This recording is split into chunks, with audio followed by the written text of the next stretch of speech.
Bonjour mes amis, j'espère que tout va bien pour vous. Je vous propose donc un message, un conseil d'un de nos guides. Eh bien, écoutez, j'ai deux, l'enfant intérieur et guide guérisseur. Imagination, l'enfant intérieur. Imagination, enfant intérieur. Et survie, guide guérisseur. Alors, on va commencer par donc l'imagination.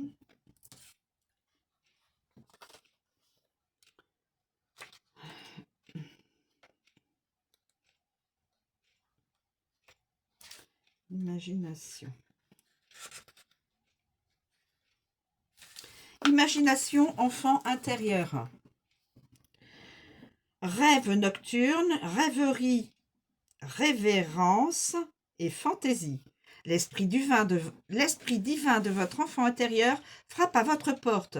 Il vous invite à mettre de côté la vie sérieuse que vous menez en ce moment, dans laquelle le travail et les corvées occupent une très grande place. Il considère que vous méritez largement de vous détendre. En ce moment, votre vie est beaucoup trop orientée sur la satisfaction des besoins des autres et vous croulez sous les responsabilités. Par conséquent, vous perdez le contact avec votre inspiration et votre créativité.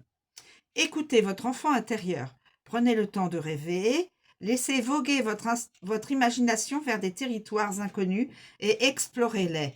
Sachez vous émerveiller. Nourrissez votre enfant intérieur en prenant des cours d'art plastique, en allant au théâtre, au concert ou en vous adonnant à un autre genre de divertissement. Si vous ne respectez pas ses besoins, il attirera votre attention en faisant une grosse colère, en étant d'humeur massacrante ou en faisant une bonne dépression. Vous avez besoin, dès maintenant, de ce coup de baguette magique. Le message de votre enfant intérieur est le suivant. Viens jouer avec moi. Donc, on vous demande de prendre, de vous divertir. Vous avez bien travaillé, bien fait tout ce qu'il fallait avec responsabilité. Il vous est amplement invité, on vous invite donc à vous divertir, à prendre de la joie autrement. Voilà. Ensuite, nous avons la survie des guides guérisseurs. La survie. La survie, guide guérisseur. Méfiance, endurance, vigilance, persévérance. Vos guides guérisseurs entourent de leur amour votre esprit momentanément blessé. Ils veulent que vous compreniez que toutes les attaques, trahisons et blessures que vous avez subies, occasionnées par une autre personne, au comportement inconscient ou par vous-même, qui ne compreniez pas bien la situation ou avez fait de mauvais choix, vous ont laissé psychiquement fragile et blessé. Pas étonnant que vous ayez élevé une palissade pour vous protéger. Vous avez du mal à vous faire confiance en ce moment, mais vous le devez. Il n'y a qu'une façon d'y arriver. Cessez de vous blâmer vous-même et de blâmer les autres. Apprenez de vos expériences. Imposez des limites plus fermes et aiguisez votre jugement. Tous les humains commettent à un moment ou à un autre de graves et parfois de terribles erreurs. Ce n'est pas votre faute si vous sentez qu'on a violé votre territoire. C'est une leçon de vie. Ne craignez pas non plus de paraître faible si vous reconnaissez qu'on vous a blessé.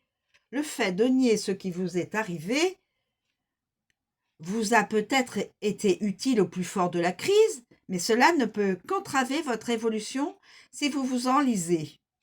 Reconnaissez vos blessures et vos déceptions et laissez les forces curatives de vos guides faire leur travail. Ceux-ci ont le pouvoir d'apaiser votre âme et de retisser votre aura par la lumière de leur amour et de leurs bons soins. Ils vous prient de chercher de l'aide auprès de professionnels bienveillants et compétents qui vous apprendront à tirer parti de ces expériences dérangeantes et à faire en sorte qu'elles ne se reproduisent plus. Voici leur message à votre intention. Le danger est passé. Vous êtes en sécurité. Le temps est venu de guérir et d'apprendre de vos expériences. Voilà.